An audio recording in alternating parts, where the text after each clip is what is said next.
하나님께서 오늘 우리들에게 주신 말씀을 같이 찾겠습니다. 요한계시록 14장 1절에서 5절까지 말씀입니다.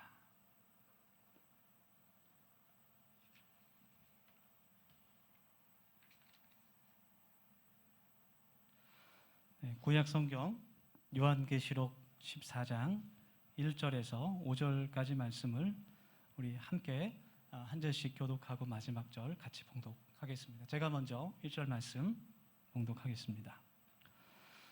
또 내가 보니 보라, 어린 양이 시온산에 섰고 그와 함께 14만 4천이 서 있는데 그들의 이마에는 어린 양의 이름과 그 아버지의 이름을 쓴 것이 있더라.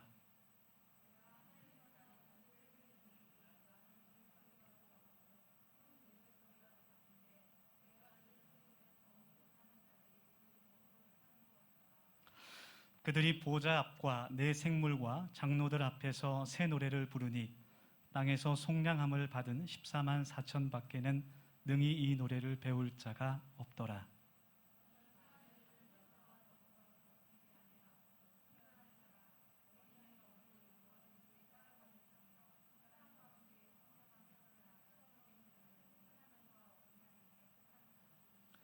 같이 하겠습니다.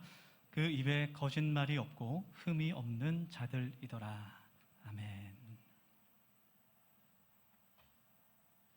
네, 할렐루야. 우리 옆에 계신 분들과 반갑게 인사하겠습니다. 우리 옆에 뒤에 계신 분들을 바라보면서 당신 때문에 힘이 납니다. 그렇게 인사했으면 좋겠습니다. 우리 영상 예배 들으시는 분들도 옆에 계신 분들을 바라보면서 당신 때문에 힘이 납니다. 이렇게 고백했으면 좋겠습니다. 네, 우리 체험 청소년들도 옆에 친구들 때문에 힘이 나는 것 같아요. 그렇죠? 네, 우리 온유가 고개를 끄덕였습니다. 아멘. 좋습니다. 여러 가지로 참 어려운 상황 가운데서 우리가 누군가의 옆에 있는 사람들의 힘이 될 수 있다면 참 그것보다 기쁜 일이 없을 것 같습니다. 계속해서 우리 하나님의 말씀, 요한계시록의 말씀을 같이 나누고 있습니다.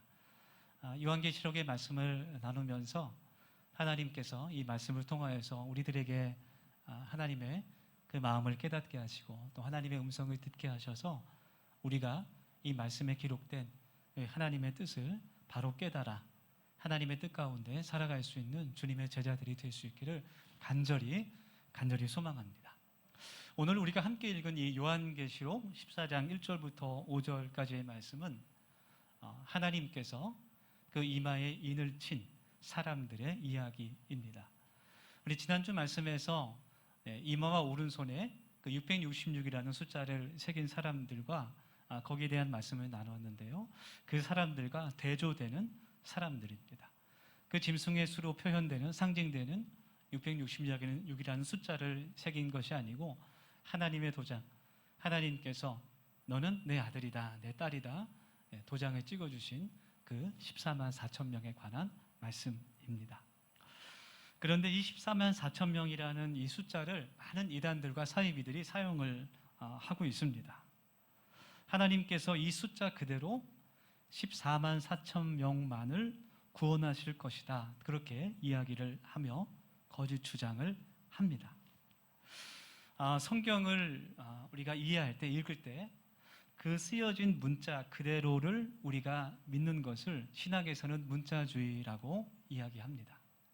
그 글자 그대로, 어떤 비유나 상징을 사용하지 않고 그 글자 그대로, 그 문자 그대로 믿는 것입니다. 굉장히 단순하고 위험한 해석이죠. 우리가 많이 알고 있는 그런 그 유머 중에 그런 이야기가 있죠. 어떤 믿음이 좋은 집사님이 성도가 오늘은 내가 성경을 펴서 딱 나오는 말씀을 내가 그대로 순종하며 살아야겠다라고 하나님께 기도를 하고 성경을 탁 폈더니 어떤 말씀이 나왔죠? 가룟 유다가 목매어 죽으니라, 그 말씀이 나온 거예요. 좀 아닌 것 같은데 하면서 몇 장을 넘겨서 다시 딱 폈더니 지체 말고 속히 행하라, 그 말씀이 딱 나온 거죠. 그래서 조용히 성경책을 닫았다는 그런 우픈 이야기도 있습니다.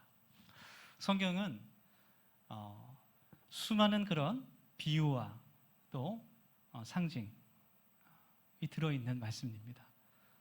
때로는 그 말씀 그대로, 그 글자 그대로 해석하는 것이 옳지만 모든 성경을 다 그렇게 문자적으로 해석하게 될 때는 굉장히 위험하고 또 잘못 이해할 부분들이 있습니다. 만약에 오늘 요한계시록 14장에 1절에서 5절까지 나오는 이 말씀 가운데 14만 4천 명이라는 것을 만약 문자 그대로 우리가 받아들이게 될 때는 우리는 하나님 앞에서 구원받을 수가 없게 됩니다. 왜냐하면 이 14만 4천 명이라는 것은 그 당시에 이스라엘 12지파 가운데 하나님의 인을 받은 사람들만을 의미하는 거예요. 이 14만 4천 명은 유대인들을 뜻하는 겁니다. 네. 이방인인 우리들은 구원을 받을 수가 없어요.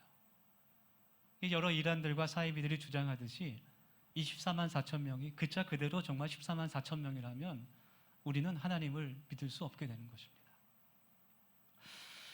그러나 이 숫자는 유대인들에게만 해당되는 것이 아니라 예수님을 나의 구주로 믿고 주님께서 나를 사랑하시고 나의 인도자 되시고 나를 위해서 십자가에 달려 희생하신 그 목숨을, 그 생명을 나를 위해 버리신 분이라는 그 믿음의 고백이 있는 모든 사람들, 하나님의 구원을 받은 모든 사람들을 의미하는 거죠. 그리고 14만 4천이라는 그 숫자는 유대 그 묵시문학에서, 유대 문학에서 무한히 많은 숫자를 뜻하는 그런 상징입니다. 네. 학문적인 내용이라 이것을 자세하게 설명 지금 할 필요는 없을 것 같아요. 만약 궁금하신 분이 계시면 끝나고 개인적으로 물어보시면 제가 알려드릴 수 있습니다. 그래서 무한한 숫자로 우리가 이해하면 될 것 같습니다. 중요한 것은 오늘 그 요한계시록 14장 1절에서 15절까지 1절에서 5절까지에 기록된 24만 4천 명의 사람들이 과연 어떤 사람들인가, 하나님 앞에서 이 사람들이 어떤 사람들이었는가를 우리가 함께 나누고 우리가 하나님 앞에서 24만 4천 명처럼 신실하게 하나님의 자녀로 살아가겠다는 다짐을 하는 것이 더 중요하고 의미 있는 것입니다.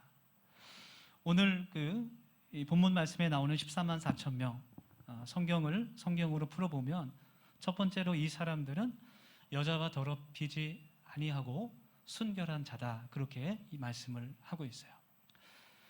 제가 좀 이렇게 책을 찾아보고 주석을 보니까 만약에 이 말씀 14절 앞에 있는 말씀인데요, 이 말씀을 성경 원어로 정확하게 해석을 해보면 이렇게 말할 수 있습니다. 그들은 여자들로 더불어 몸을 더럽힌 일이 없는 정절을 지킨 사람들입니다. 이렇게 더 자세하게 해석을 할 수 있을 것 같아요. 그런데 이 말씀은 이 문자 그대로 어떤 성적으로 순결한, 여자와 잠자리를 한 번도 하지 않은 그런 성적으로 순결한 그런 남성들을 의미하는 것이 아닙니다. 저 말씀에 나오는 순결한 자, 정절을 지킨 사람들이라는 그 단어를 자세하게 보면 남성들을 의미하는 것이 아니라 여성으로 되어 있어요. 그래서 이 사람들은 여자와 더불어 더럽히지 않은 순결한 여성들이라 이렇게 나옵니다. 문자 그대로 해석할 수가 없어요. 여성들이라는 것은 교회 공동체를 의미하는 것입니다. 그리스도의 신부로 표현되는 하나님의 교회들, 그 믿음의 공동체들을 의미하는 말입니다. 그래서 이 말씀은 하나님 앞에서 우상 숭배를 하지 않은 그 순수한 사람들, 믿음의 사람들을 뜻하는 말씀입니다. 구약의 우상이었던 그 바알과 아세라, 그 종교에는 신전 매춘의 그 종교 의식이 그들의 제사 가운데 들어가 있었어요. 그들의 제사 가운데, 그들의 예배 가운데 바알과 아세라를 위한 그 예배 가운데, 제사 가운데 그 신전 안에서 매춘 행위를 하는 그 행위가 들어가 있었습니다. 로마의 여러 우상들도 마찬가지였습니다. 그들의 제사의 그 행위 가운데 음란하고 정결하지 못한 그런 행위들이 포함되어 있었습니다. 따라서 여자와 더럽히지 않았다는 것은 그 바알과 그 아세라 우상들, 그 로마의 많은 신들, 그들의 제사 가운데 참여하지 않은 사람들을 뜻하는 것이고, 그 로마 황제에게 경배하지 않은 그 순수한 그리스도인들을 의미하는 것입니다. 구약 성경 에스겔 23장과 호세아 1장의 말씀을 보면 이스라엘이 우상 숭배의 죄를 범하면서 또 문화적으로, 정치적으로, 사회적으로 불의한 일을 행했던 것을 하나님께서는 그 선지자들을 통하여서 우상 숭배 그리고 음녀라고 묘사되고 있어요. 요한계시록 말씀에서도 바벨론을 음녀라고 표현하고 있습니다. 그래서 첫 번째로 24만 4천 명은 우상으로 자신을 더럽히지 않은, 하나님보다 다른 것을 더 사랑하지 않았던 순수한 믿음의 사람들을 의미하는 겁니다.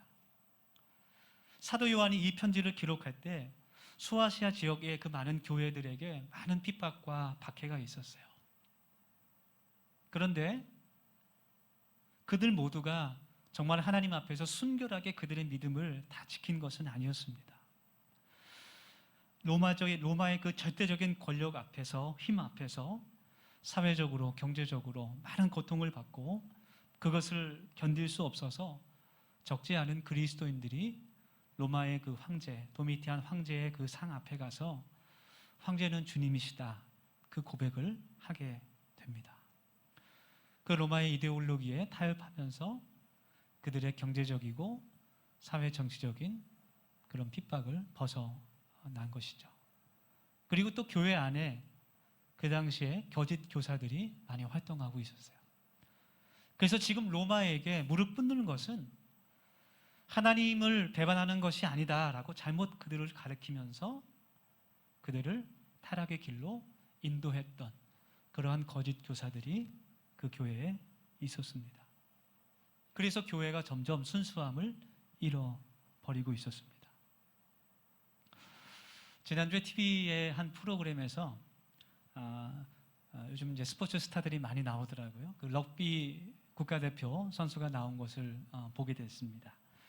정연식 선수였는데요. 이 선수는 이번 올림픽에 대한민국 역사상 처음으로 럭비 종목이 본선 출전을 하게 돼서 또 역사상 처음으로 올림픽에 나가서 첫 득점을 했던 선수였습니다. 이 선수의 이야기를 들어보니 원래는 일본에서 프로 럭비팀에서 선수 생활을 하고 있었다 그래요. 일본에는 굉장히 럭비라는 스포츠가 대중화되어 있다고 합니다. 그런데 자신의 팀에서 자기가 태극마크를 달고 올림픽에 출전하는 것을 반대했다는 것이죠. 그래서 어쩔 수 없이 일본에서 한국 럭비팀으로 이적을 하게 됩니다. 한국에 있는 그 럭비팀들은 뭐 정말 손꼽을 정도로 많지 않고 무엇보다도 어떤 자신이 정말 좋아하는 운동을 할 수 있는 여러 가지 그런 여건들, 여러 가지 인프라들, 어떤 연봉이라든지 경제적인 그런 모든 것들이 정말 비교조차 되지 않는 그러한 일본과 한국이 비교조차 되지 않는 그러한 조건이었다 그래요. 그럼에도 불구하고 단지 태극마크를 달고 올림픽에 나가기 위해서 그 일본에서의 모든 생활을 다 정리하고 한국 팀으로 이적을 했다고 합니다. 그래서 올림픽에 극적으로 정말 본선을 진출하게 돼서 역사적인 첫 득점을 이제 올리게 됐습니다. 좋은 성적은 거두지 못했지만 그 선수의 이야기를 들으면서 참 성공하고 승리한 사람이다라는 생각이 들게 됐어요.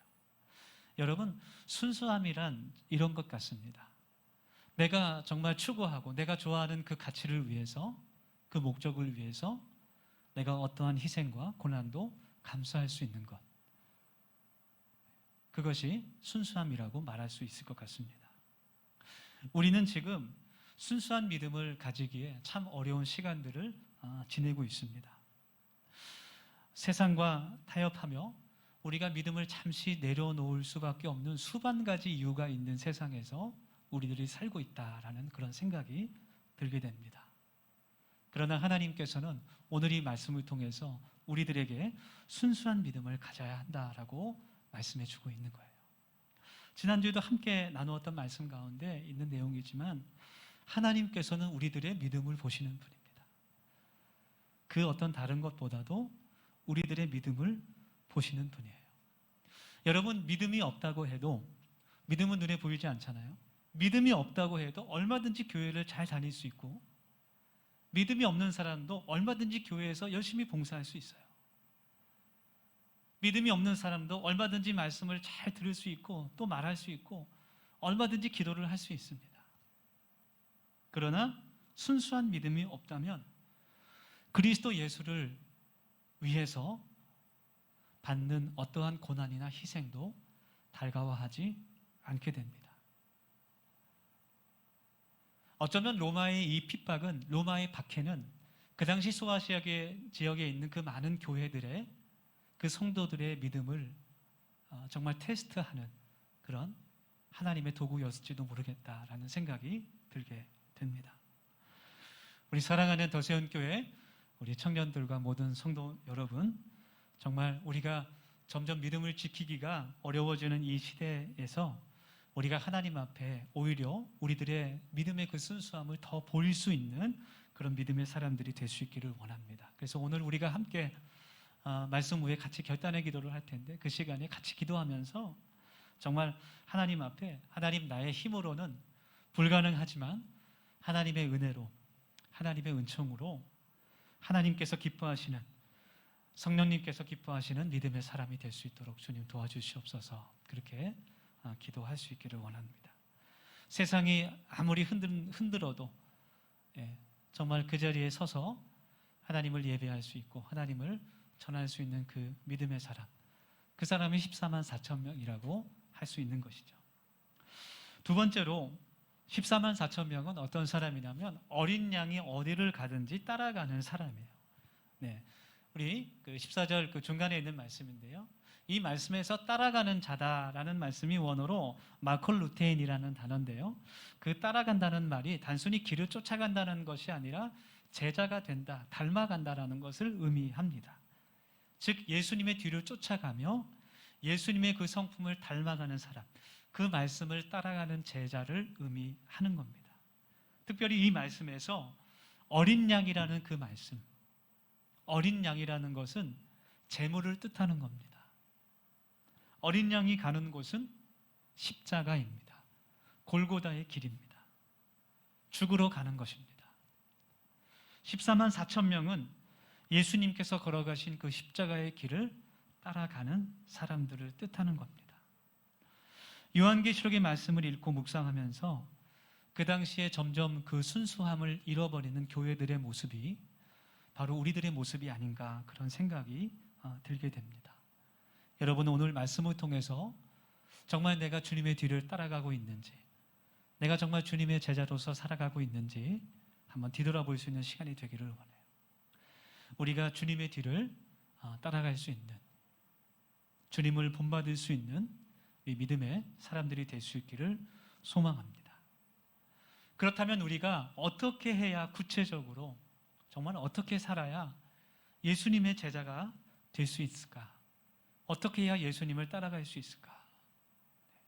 예수님의 제자가 된다는 것, 예수님의 길을 따라간다는 것, 예수님을 닮는다는 것은 바로 순종을 의미하는 것입니다. 순종을 의미하는 거예요. 하나님의 말씀을 지키는 거예요. 예수님을 따라간다고 해서 우리 모두가 예수님처럼 살 수는 없습니다. 우리 모두가 예수님처럼 십자가에서 순교할 수는 없습니다. 순교라는 것은 하나님의 특별한 부르심이 있어야 합니다. 우리의 힘과 의지로 하는 것이 아닙니다. 그러나 예수님의 제자가 된다는 것은 예수님께서 하나님의 말씀에 순종하셨던 것처럼 나도 순종하는 것을 의미하는 겁니다. 이것은 어떤 구체적인 인생의 길을 의미하는 것보다 예수님께서 하나님의 뜻과 하나님의 나라를 세우셨던 그 가치와 그 삶의 목적을 의미하는 겁니다. 다시 말해서 내 삶의 우선 가치를 이야기하는 겁니다. 우리가 하나님의 말씀을 읽고 듣는 것만으로는 예수님의 제자가 될 수 없어요. 아주 작은 것이라도 내가 그 말씀에 순종하게 될 때 내 믿음이 자라나게 되고, 아무리 작은 것이라도 내가 그 말씀을 지킬 때 그때서야 비로소 내 마음속에서 변화가 생기기 시작하게 됩니다. 여러분, 하나님의 말씀에 순종하는 삶을 통해서 우리가 새로운 삶을 열어갈 수 있기를 소망합니다. 오늘 말씀을 통해서 하나님께서 우리에게 원하시는 것은 주님을 따라가는 순종의 삶입니다. 연어가 그 강을 거꾸로 올라가듯이 많은 사람들의 믿음이 무너져가고 또 신앙을 지키기 어려워지는 이 시대에 우리가 오히려 역으로 하나님의 말씀을 순종하는 우리의 삶을 통해 하나님을 예배할 수 있기를 간절히 축원합니다. 그 순종을 통해서 하나님께서 우리의 삶 가운데 일하실 수 있도록 하나님의 역전을 바라볼 수 있는 그런 축복의 삶을 누릴 수 있는 우리 더세움 모든 가족들이 될 수 있기를 주님의 이름으로 축원합니다. 하나님께서 우리들에게 원하시는 것은 절대로 적당히 믿는 것이 아니에요. 타협하며 믿는 것이 아닙니다. 그것은 지혜로운 것도 아니고 똑똑한 것도 아닙니다. 누군가가 여러분에게 와서 적당히 믿어, 적당히 타협하면서 믿어 그렇게 얘기한다면 여러분들 그 사람을 멀리 해야 됩니다. 그것은 진리가 아니고 하나님의 뜻이 아닌 것입니다. 우리가 점점 신앙생활을 하면서 그런 생각을 해보게 돼요. 시간이 지나면 지날수록 우리가 믿음을 지키고 하나님의 말씀을 순종하며 살아가기 점점 어려운 세상이 올 것 같다는 생각이 들어요. 여러 가지로. 그래서 우리가 정말 이 말씀을 오늘 우리 마음속에 깊이 기억하면서 어린 양을 따라가는 이 사람들을 우리가 생각하면서 정말 나를 위해 십자가를 지신 그 예수님을, 그 어린 양을 우리의 마음속에 떠올리며 볼 수 있기를 간절히 소망합니다. 마지막으로 14만 4천 명은 거짓말이 없고 흠이 없는 사람이다. 그렇게 5절 말씀에서 기록하고 있습니다. 이 말씀은 그 고난받는 메시아를 예언했던 이사야의 말씀을 인용한 것인데요.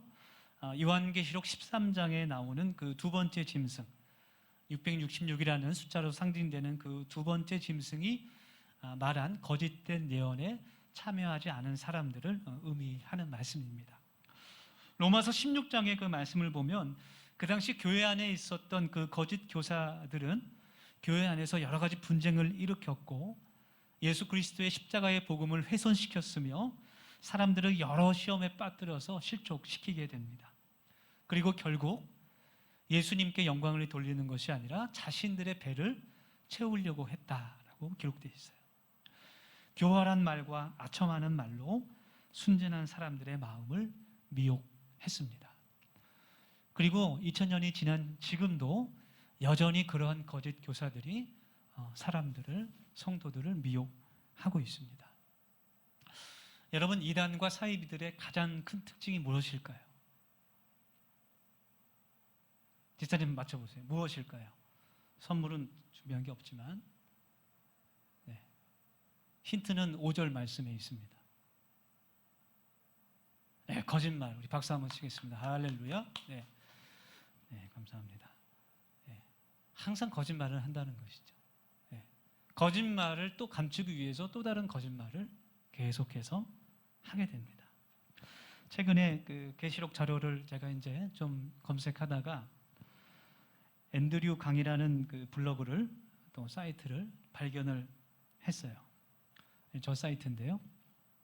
스스로 목사라고 이야기하는 이분은 마지막 사명이라는 그런 이제 단체를 만들어서 마지막 때에 순수한 그 복음을, 순수한 성경 말씀을 전하는 것을 이제 사명으로 생각하면서 굉장히 활발한 활동을 하고 있습니다.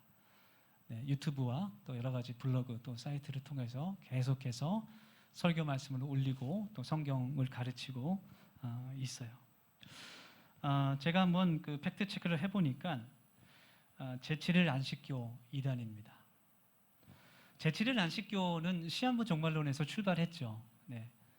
목사님, 제7일 안식교가 왜 이단인가요? 그런 궁금증이 드는 분들은 예배 후에 찾아오시면 제가 자세하게 설명을 해드리겠습니다. 그분들은 토요일을 안식일로 지키는 분들만이 14만 4천 명이고 주일을 안식일로 지키는 분들은 다 구원받지 못한다고 이야기를 합니다. 그런데 저 사이트 어느 곳을 찾아봐도, 그리고 자신의 소개를 설명한 그 글을 봐도 안식교회에 대한 이야기는 전혀 없습니다. 철저하게 자신을 숨기면서 감추고 있어요. 좀 걱정이 돼요. 잘 모르는 분들이 저런 유튜브 사이트나 영상이나 저런 사이트에 가서 말씀을 듣고 거기에 빠지면 어떻게 될까? 근데 제가 다른 것들을 찾아보니까 정말 그런 분들이 꽤 있어요. 말씀이 너무 좋아서 듣고 은혜를 받고 있었는데 나중에 알고 보니까 안식교였다는 것을 알았다는 것이죠.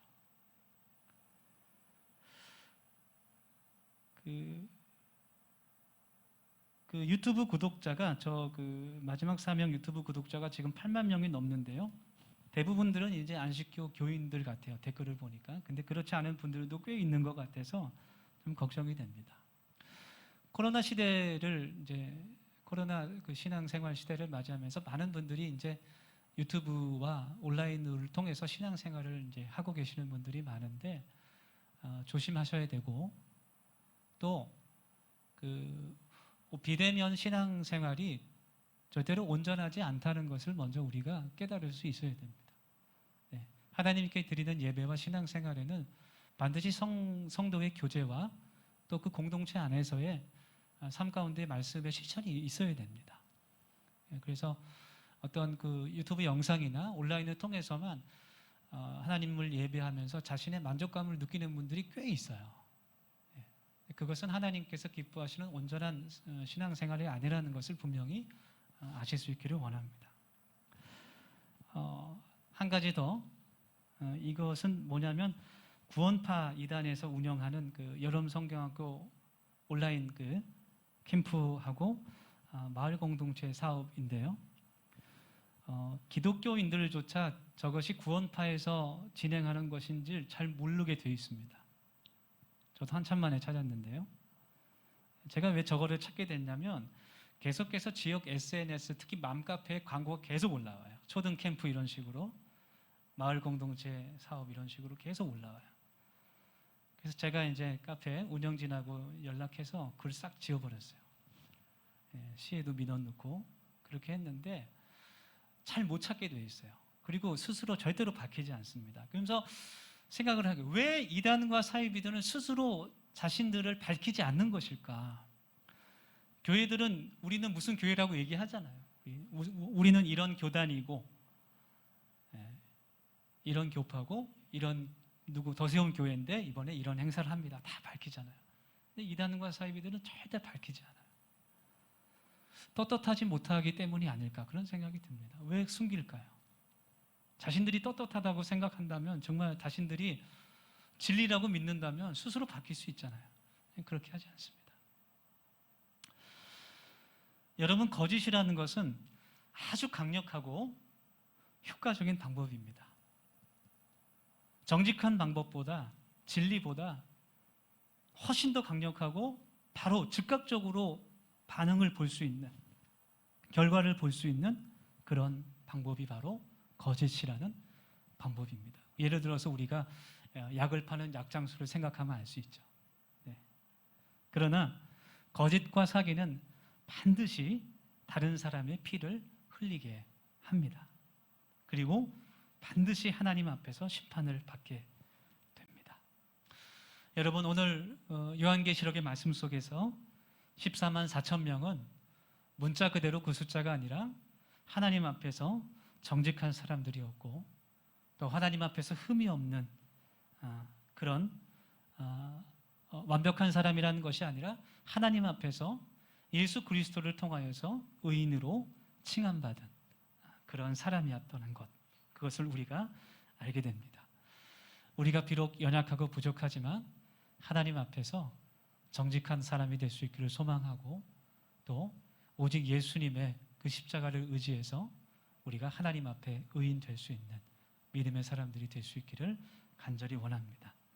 하나님께서 오늘 요한계시록의 말씀을 통해서 24만 4천 명의 사람들이 어떤 사람들인지 우리들에게 알려주십니다. 그 사람들은 어지러운 세상 가운데 순수한 믿음을 지키는 사람들이었고, 어린 양의 뒤를 따라가는 순종으로 쫓아가는 믿음의 사람들, 또 하나님 앞에서 정직하며 오직 예수님의 그 보혈을 의지하는 사람들이었습니다.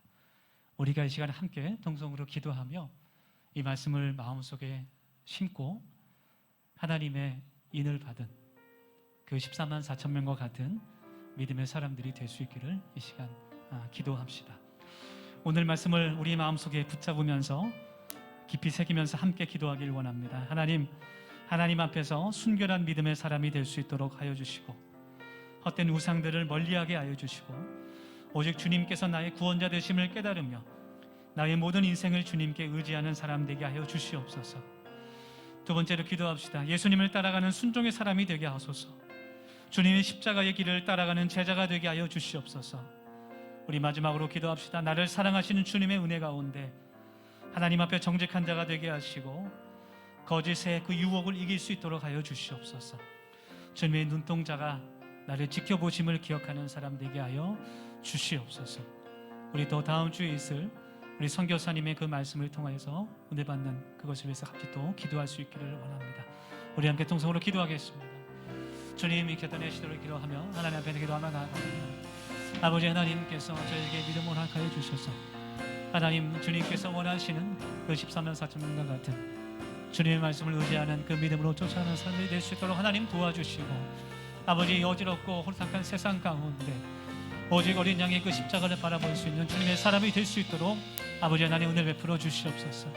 아버지의 여력과 미혹과 거짓에 흔들리지 않는 믿음의 사람들이 될 수 있도록 주님 도와주시고, 아버지 세상 가운데 주님 우리의 믿음을 하나님께 보일 수 있는 아버지 하나님 더욱더 이 시간 우리들의 믿음이 하나님께 보일 수 있는 믿음이 될 수 있도록 인도하여 주셔서 아버지 하나님 주여 모든 사람들이 주여 주님을 떠나고 배반할지라도 하나님 오직 주님의 은혜와 성령의 은혜로 말미암아 하나님 예수님의 뒤를 따라가는 제자들로 살아갈 수 있게 도와주시고, 아버지 하나님 주여 다른 것을 의지하지 않고 오직 주님의 말씀을 따라가며 의지할 수 있는 하나님에서 정직한 사람이 되게 도와주시고, 오직 십자가의 그 보혈을 의지하여 하나님 앞에서 의로움 받을 수 있는 아버지 칭함 받을 수 있는 그 사람으로 살아갈 수 있도록 도와주시옵소서. 아버지 예수님께서 우리의 주인 되심을 고백하게 나아가게 도와주시고, 하나님 주님께서 나의 하나님 되심이 하나님 나의 간증이 되며 아버지 세상에 보일 수 있는 나의 믿음이 될 수 있도록 하나님 도와주셔서 하나님 주님께서 기뻐하시는 그 믿음의 사람, 그 순종의 사람, 그 정직의 사람이 될 수 있도록 아버지 하나님 은혜 베풀어 주시옵소서.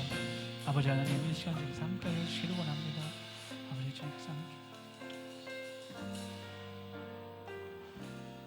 거룩하신 주님, 하나님을 예배함으로 우리들의 영과 우리들의 마음이 회복되며 소생될 수 있기를 이 시간 기도합니다. 하나님께서 기뻐하시는 그 14만 4천 명의 사람들처럼 하나님 앞에 정직한 사람, 또 믿음으로 그 우리의 순수함을 보일 수 있는 그 믿음의 사람, 또 어린 양의 뒤를 따라가는 주님의 제자들로 살아갈 수 있도록 주님 도와주시고, 하나님 많은 믿음의 사람들이 어려워하는 이때에 오히려 하나님 우리들에게 굳은 믿음을 허락하셔서 더욱더 하나님을 기쁘게 하는 우리 더세움 가족들이 될 수 있도록 하나님 도와주시옵소서. 하나님 하루하루 주님의 은혜 가운데 살아갈 수 있도록 도와주시고, 하루하루 살아갈 때 주님을 간구하며 주님과 동행하며 살아가는 우리 더세움 가족들이 될 수 있도록 주님께서 지켜주시고 보호하여 주시옵소서. 예수님의 이름으로 감사하며 기도드립니다.